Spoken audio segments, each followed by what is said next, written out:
ನಾವು ಯಾವಾಗಲೂ ಹೇಳ್ತಾ ಇರ್ತೀವಿ, ಸಾಧನೆಗೆ ಮತ್ತು ಸಾಧಕರಿಗೆ ಯಾವತ್ತೂ ಸಾವಿಲ್ಲ ಅಂತ ಹೇಳ್ತಾ ಇರ್ತೀವಿ.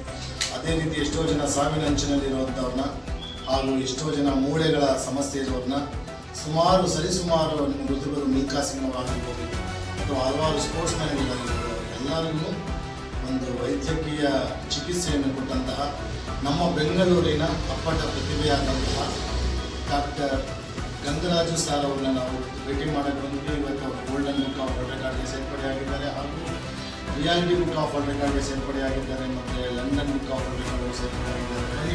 ಅವರನ್ನು ಒಂದು 2 ಮಾತುಗಳಲ್ಲಿ ಹೇಳೋಕ್ಕಾಗಲ್ಲ ಅಂತ ಅನ್ಕೊಂಡ್ವಿ. ಅವರ ಒಂದು ಅನುಭವನ ಅವ್ರು ಯಾಕೆ ಸ್ಟಾರ್ಟ್ ಮಾಡಿದ್ರು, ಯಾವ ರೀತಿ ಬಂದರು, ಅವರು ಎಲ್ಲಿನವರು, ಅವರ ಹಿನ್ನೆಲೆ ಏನು ಅಂತ ಸಣ್ಣದಾಗಿ ಅವ್ರನ್ನ ಪರಿಚಯ ಮಾಡ್ಕೊಳ್ಳೋಣ. ಯಾಕೆಂದರೆ ಯಾವುದೇ ಕೆಲಸ ಮಾಡಬೇಕಾದ್ರೂ ನಾವು ಪ್ರಚಾರಕ್ಕೋಸ್ಕರ ಮಾಡಬಹುದು, ವಿಚಾರಕ್ಕೋಸ್ಕರ ಮಾಡಬೇಕು ಅಂತ ಯಾವಾಗಲೂ ಹೇಳ್ತಾ ಇರ್ತೀವಿ. ನಿಸ್ವಾರ್ಥದಿಂದ ಸೇವೆ ಮಾಡತಕ್ಕಂತಹ ನಮ್ಮ ಡಾಕ್ಟರ್ ಗಂಗರಾಜು ಸರ್ ಅವ್ರನ್ನ ಭೇಟಿ ಮಾಡಿದ್ವಿ. ಅವ್ರನ್ನ ಮಾತಾಡ್ಸೋಣ ಬನ್ನಿ. ಸರ್ ನಮಸ್ತೆ. ಸರ್ ನಿಮಗೆ ಈ ರೀತಿ ಸೇವಾ ಮನೋಭಾವ ಯಾವ ರೀತಿ ಬಂತು? ನಾನು ಚಿಕ್ಕ ವಯಸ್ಸಿನಲ್ಲಿ ಸುಮಾರು ತಲೆಮಾರಿನಿಂದ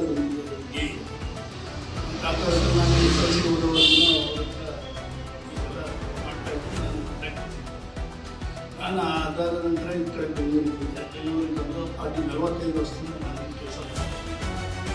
ಸುಮಾರು ದಾವಣಗೆರೆ, ಶಿವಮೊಗ್ಗ, ಹುಬ್ಬಳ್ಳಿ, ಆರ್ತಿ ಸೇವಾನಗರ, ಹೊಸಕೋಟೆ ಸುಮಾರು ಲಕ್ಷಾಂತರ ಜನಕ್ಕೆ ರೆಡಿ ಮಾಡಿದ್ದೀನಿ. BCಗೂ ರೆಡಿ ಮಾಡಿದ್ದೀನಿ, ಅಡಿಷನಲ್ ಕಮಿಷನ್ಗೂ ರೆಡಿ ಮಾಡಿದ್ದೀನಿ. ನಾನು ನಾಗೇಶ್ ಅಂತ ಹೇಳ್ಬಿಟ್ಟು ಅಡಿಷನಲ್ SP ಇದ್ದಾರೆ. ಅವರು ಪಾಪ ಕಾಲು ಮೇಲೆ ಚಿಕ್ಕಾಗ್ತದೆ, ಅವರು ಸ್ವಂತ ಇನ್ನೊಬ್ಬರು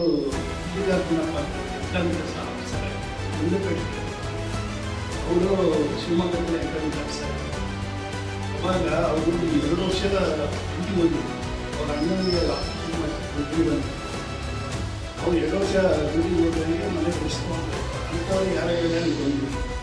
ಅವ್ರು ಹಾಸ್ಪಿಟಲ್ ಚೆಕಿಂಗ್ ಮಾಡ್ಕೊಂಡು ಇಷ್ಟು ವರ್ಷ ಆದರೂ ಇದ್ದಾರೆ. ಸುಮಾರು 100 ಜನ ಕಳಿಸಿದ್ದಾರೆ. ಎಲ್ಲರಿಗೂ ಒಳ್ಳೆಯದು. ಸರಿ ಇವರು ಈ ಹುಬ್ಬಳ್ಳಿನಲ್ಲಿ ಒಬ್ಬರು ನಾಗಕಣ್ಣ ಅಂತ ಹೇಳ್ಬಿಟ್ಟು ಜೀವೆಲ್ಲ ಸುಟ್ಕೊಂಡಿದ್ರು.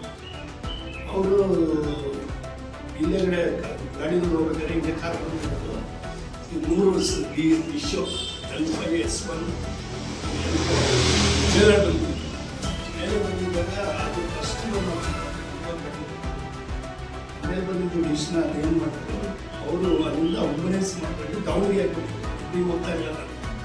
ದಾವಣಗೆರೆ ಬಂದಾಗ ದಾವಣಗೆರೆ ಅಂಬುಲೆನ್ಸ್ ಹಿಡಿದು ಕರೆಕ್ಟಾಗಿ ಎತ್ತಿ ಕೂರಿಸಿ ಕೂರಿಸಿದಾದ್ಮೇಲೆ ಅವ್ರು ಅವಾಗೇ ಎದ್ದು ಎಲ್ಲರೂ ಸುತ್ತಲೂ ನಾನು ಏನಾಯಿತು ಡಾಕ್ಟರ್ ಬಂದಿದ್ದಾನೆ ಎದ್ದು ಓಡಿಸಿದೆ. ಓಡಾಡಿಸಿ ಆಮೇಲೆ ಇಮ್ಯುನಿಟಿಗೆ ಆಮೇಲೆ ಅವ್ರೇನು ಮಾಡೋದು, ಹುಬ್ಬಳ್ಳಿ ಬಗೆಹರಿಸ್ತಿದ್ರು. ಹುಬ್ಬಳ್ಳಿ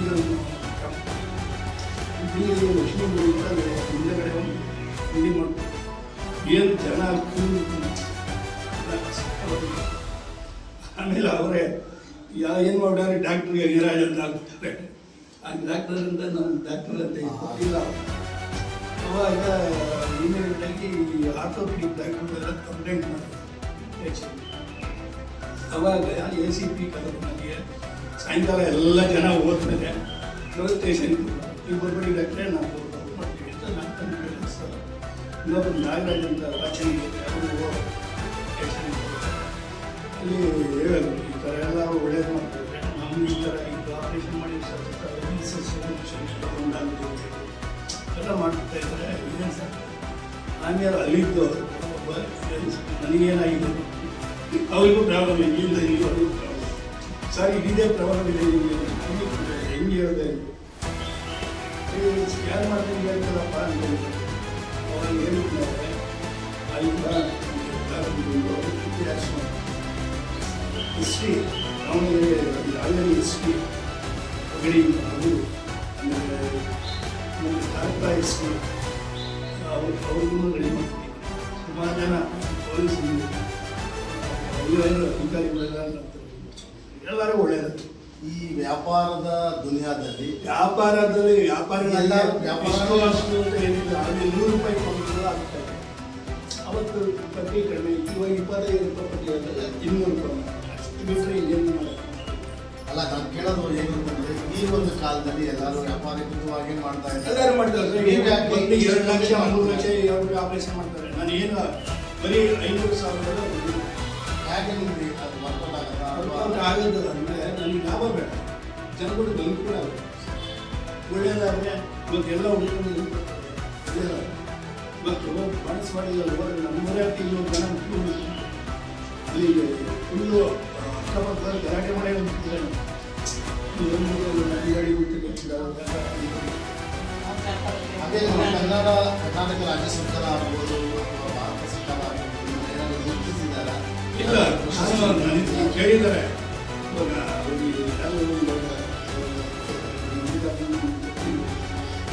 ಏನು ಹೇಳ್ತಾರೆ ಅವ್ರು ಹೇಳಿದ್ರು ಎಲ್ಲ ಸಿಟಿ ರೇಟ್ ಕರ್ನಾಟಕ ರಾಜ್ಯ ಏನು ಬೇಡ, ಸಾಕು ದೇವರು ಜನಗಳು ಒಳ್ಳೇದು ಮಾಡ್ತಾ ಇದ್ದಾರೆ. ತುಂಬ ಖುಷಿ ಆಯ್ತು. ಹಾಗೆ ನೀವು ವರ್ಲ್ಡ್ ರೆಕಾರ್ಡ್ ಆ ವರ್ಲ್ಡ್ ರೆಕಾರ್ಡ್ ಬಗ್ಗೆ ನಿಮ್ಗೆ ಏನು ಅನ್ಸುತ್ತೆ? ಹೊರಗಡೆಯಿಂದ ಬೇಗ ಗುರುತಿಸಿ ನೀವು ಶ್ರೀನಾಥ್ ಅವರು ಬಂದು ನಮಗೆ ಅದು ಸಂತೋಷ ನಮಗೆ.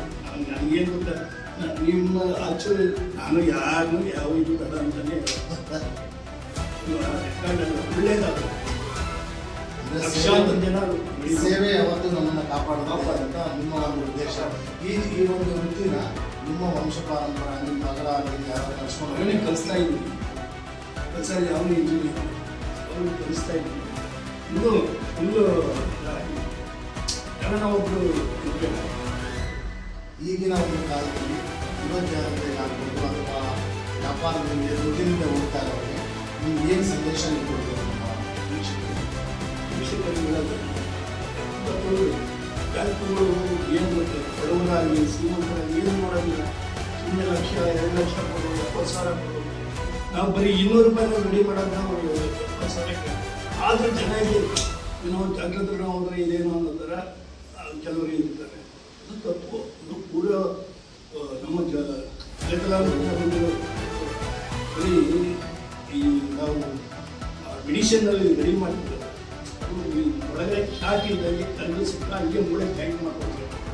ಅವ್ರು ಹೆಂಗಲ್ಲ ರಕ್ಕೆ ರಾಡ್ ಹಾಕ್ತಾರೆ, ಪ್ಲೇಟ್ ಹಾಕ್ತಾರೆ, ಅದೆಲ್ಲ ತಪ್ಪು.